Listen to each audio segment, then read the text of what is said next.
Wala bafethu nginibingelele nginamukele kuyona ke i-channel.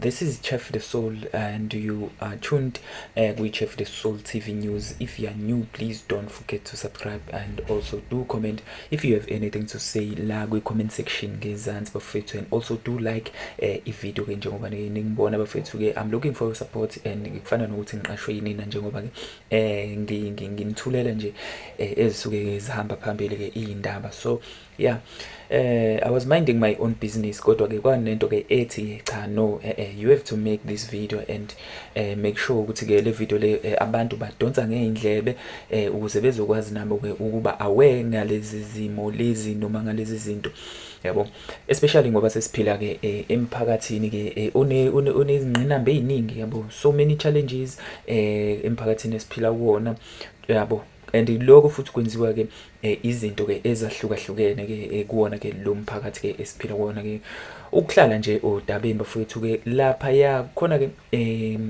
kwisolezo ngizosho kanjalo ke elinye lamaphephandaba ke ahamba phambili kakhulu ke kwi-language ke yesiZulu. So uma ke sibheka lapha ke noma uma ngifunda hawu ngidibane nalolu daba ke olungithintile kakhulu, yabo, lo mfana ke lapha ke noma umfundi oneminyaka ewu17 yabo ophenduke nje uMaligaju ke iminyaka emincane kabi le noma ke iminyaka emincane kabi le ukuthi ke umuntu ke usengaba nokukhohlakala ke okufana nalokho. So uMaligaju ke bafethu ke umuntu usuke enza ke izinto ke ezingekho zinhle ke kubantu kahle kahle ke kufana nani nokudlwengula abantu bese ke yababulala noma nje ya ngizosho kanjalo ukubulala abantu ngenxa yokuthi ke mhlambe kunobufakazi asuke ezama ke ukucima ekubulaleni labo bantu. Imvamisa ke kodwa ke asize singathola kuumuntu ke omncane njengalo, and I wonder ukuthi lo mfana lento le uyifunde kuphi noma yini eze yamleader ekuthenini ke agcine ke eyilolu hlobo lomuntu. So ngizoloke nje ngithi lapha lo mfana ke owumsolwa lapha yana ke wenza grade 9 kahle kahle, uyabo. So kuthiwa ke lo mfana ke umsolwa ke ugcine ke evuma ke ukuthi ke wabulala ke enye yezingane lapha yana ke endaweni yakhona ke eMthwalume, uyabo. And ke ugcine ke futhi ke ewahambisa namaphoyisa ewayisa la enze la khona ke leso sigameko noma ke enze la khona ke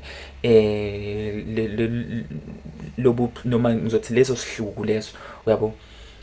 Ake nje kodwa ke ngikuthele nje kancane ke udaba njengoba ke libhaliwe lapha yakulona ke isolezo kuthiwa ke uhole ke amaphoyisa nabe komiti elibhekelele ke ubugebengu emphakathini ke ukuyokhomba ezinye ke indawo aseke wagila kuzo umkhuba lo mfundi ke oneminyaka ke engamashumi ke noma ke eyishumi nesikhombisa ke osolwa ke ngokuba ke uMaligaju ke esigodini okuthiwa ke isemakhoso eMthwalume. Kuthiwa ke umsolo uvume cathamela ke izingane ke ezifunda esikoleni zamabanga noma ke ezikoleni zamabanga aphansi ke azidlwengule bese ke enze njani yazibulala. Kulezi zigameko ke kukhona ke nesengane ke eneminyaka ke eyisishiyagalombili isidumbu sayo ke esatholwa ke silaxazwe ngasemfuleni ke sesonakele. Lo msolwa ke ufunda ugrade 9 esikoleni ke esisendaweni ubevele ke enkantolo ke yemanje yasemzumbe ngishuthi ke osukwini la izolo njoba ke kade kuyilona ke isonto, uyabo. Kulandela ke isigameko ke esenzeke ngolwesithathu ke okuyisona ke esimdonsele ke amanzi ngomsele. Ake siyibambe lapho ke bafowethu. Lesigameko sokugcina senzeke ngolwesithathu, uyabo. Kulesi sigameko ukuchazwa kwaso lesi sigameko kungani sona eze agcine banjiwe nje kusona ke kungenxa yalesi sizathu ke abantu ke baneyinhlanhla ke noma ke baphethe ingelosi engafani. I think ke ingelosi yalengane ke nayo ikunqabela ukuthi ke ingane ke leyo ivelelo ke ishwa ngalendlela lo mfana kade ke ehlose ukuthi ke egcine ke lento le eyenza ngayo ingane yagcina ke kodwa ingashonanga, uyabo. Esigamekweni ke sangolwesithathu ke usolwa ke ngokuhlasela umfundo wenza ke ugrade 1 ephuma ke esikoleni samabanga aphansi njengoba ke vele bese kumkhuba wakhe lo mbhemu, yabo, khona ke endaweni, yabo. Kusolwa ukuthi-ke uhudulele lengane-ke wayihudulele esikhotheni, wase-ke eyihlubula-ke umfaniswano wesikole, wagcina-ke ekwazi-ke ukuthi futhi-ke enze-ke lokhu-ke okuyintando yakhe ajwayele noma ake akwenza nakwezinye iy'ngane lezi futhi-ke ebey'gcine-ke ngempela zishona ngenxa yokuthi ubey'bulala, uyabo. Nakhona kugcine kusho ukuthi kungazekanga ukuthi ubani ngempela lo owenza lo mgilingwane noma lo mkhuba.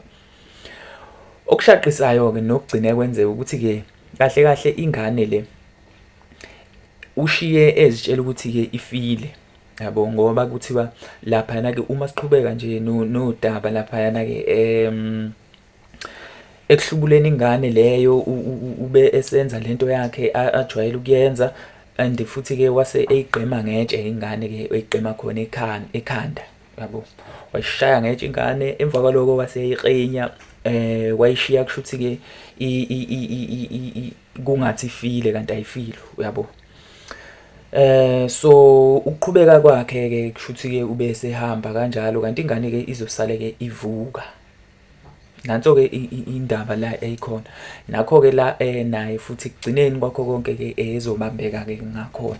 Yabo, inkantolo-ke ihlehlisile icala-ke ihlehlisela umsombuluko, njengoba kuthiwa-ke emva kokuthi-ke evelile uhole amaphoyisa ewakhombisa futhi, uzubona ukuthi lo mfana lo kahle kahle-ke ubebhizi kakhulu, awazi ukuthi ubesafunani nasesikoleni, kahle kahle bekungasesiye umfundi lo. Bekufanelekile nje nasesikoleni lo muntu lo avele amiswe, axoshwe, ngoba manje akasikho isidingo, yabo, sokuphila emphakathini nje. Okokuqala lokho. Ezinye izinto-ke kuye kuthiwe-ke abantu bazifunda-ke ekuhlukumezekeni kwabo kuke kwenzeka ngaphambilini, kodwa-ke kuningi okungaba yimbangela noma-ke okungalidela ekuthenini-ke i-behavior yayo lengane noma lo mfanyana-ke igcine-ke ifika kuleli zinga leli kade sikulona, yabo. Asazi ukuthi yini lezo zinto lezo, but-ke ngokwami mina-ke, yes, kungenzeka ukuthi umuntu-ke agcine efike ekuhlukumezekeni, kodwa-ke hhayi ukuthi-ke kuze kudlulele-ke esigabeni sokuthi-ke engagcine eba umbulali ngale ndlela lo mfana kade la enza ngayo. Ngoba into yokuqala nje esiyibhekayo noma esiyibonayo la ukuthi-ke ubedlwengula. I-target yakhe ukuthi-ke adlwengule kuqala bese yabulala, uyabo. Ufundaphi lowo mkhuba? Yini la isebenzisayo? Number 2, into ekungenzeka ukuthi imlide ekuthenini enze lezi zinto, kungenzela ukuthi uhlobo nalo lwe-drug alisebenzisayo nalo futhi, yabo. Kodwa-ke imibono yabantu ayifani. I think omunye umuntu nomunye umbono, mhlawumbe ukuthi okay fine, bakhona yini abantu abaziyo abasebancane njengalo mfana nje, 17 years, iminyaka emincane kabi le ukuthi usungenza lezi zinto lezi emphakathini ohlala kuwona, yabo. Yabo.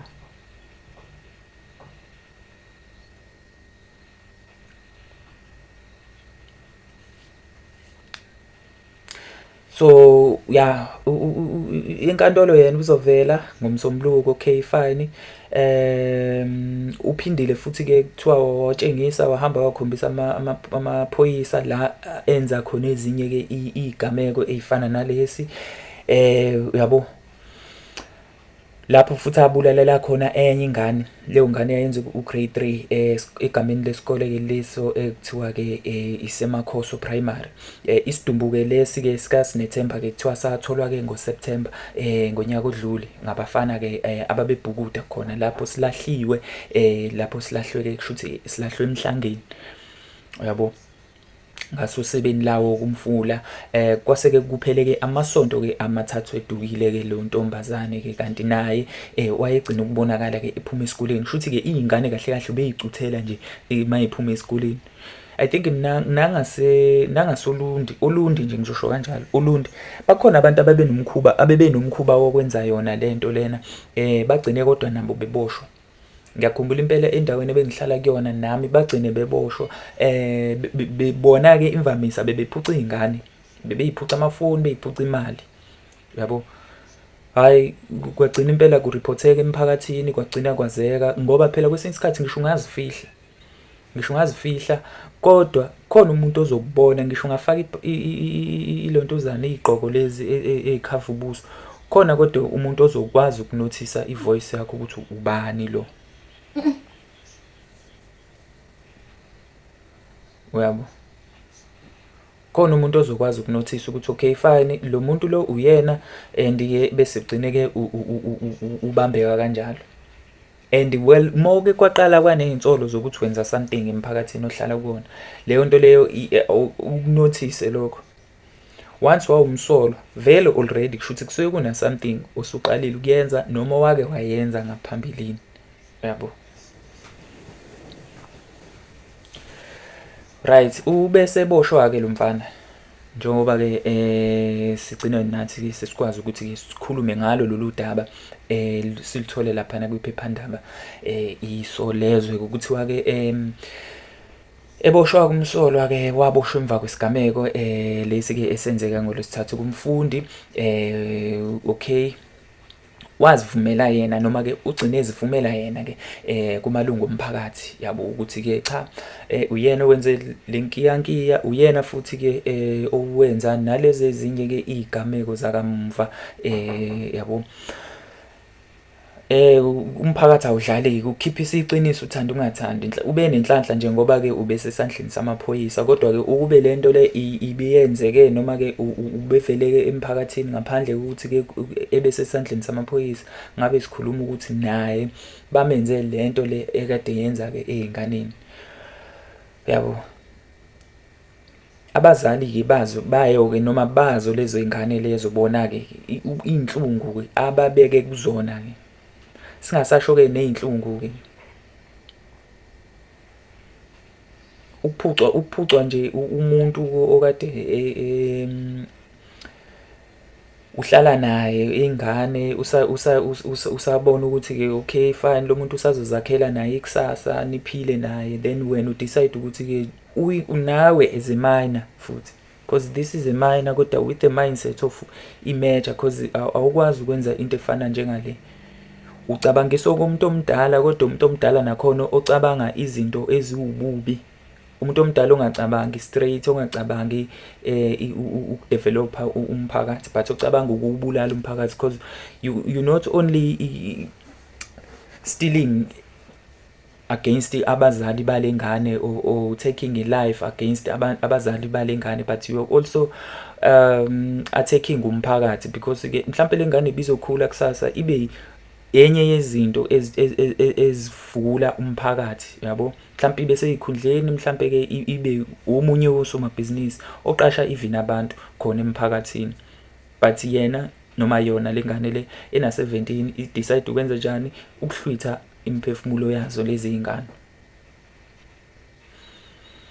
Kwi-comment section I think you can also state ukuthi nina njengabantu lapha emphakathini ke, because umuntu uma ezozivumela kanje ngaphandle kokufoswa, I'm sure lo mfana ubengashawa umuntu, ubengenzi lutho, ubengenziwa lutho, akekho umuntu obemforsa, there was no force esetshenziswayo, uyabo, ukuthi ke akhiphe leli qiniso alikhipha, uyivumele yena.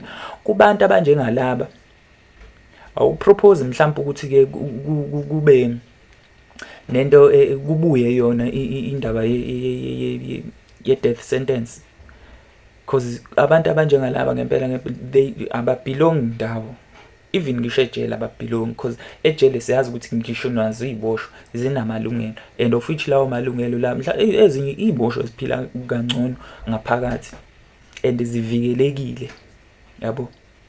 Akekho umuntu, akukho lula ukuthatha impilo yani yesiboshwa singaphakathi.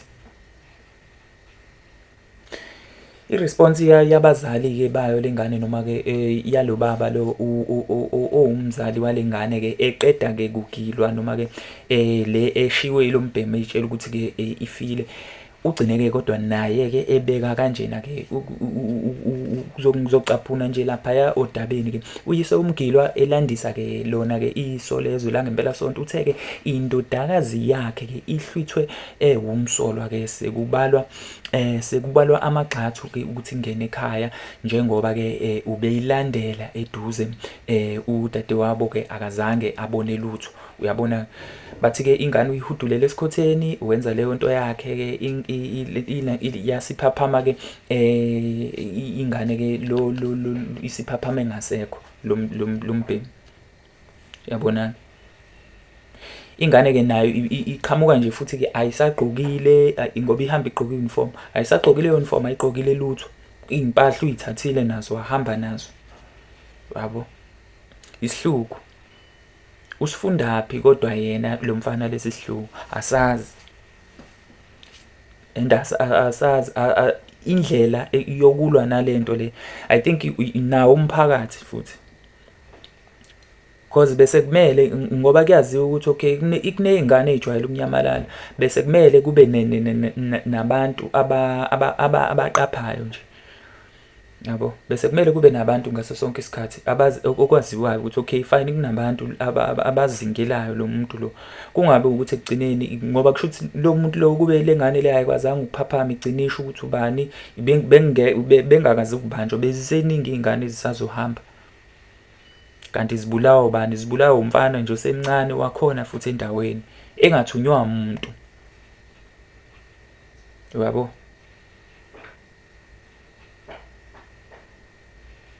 Esikubongayo nje ukuthi ingane ikwazile ukuphila, ikwazile ukusinda, kodwa-ke manje-ke bheka-ke ngoba umqondo wengane uphazamisekile. For sure leyo ngane kuthiwa namanje iyathuka, yabo, because phela i-trauma le isathuka namanje, isathuka,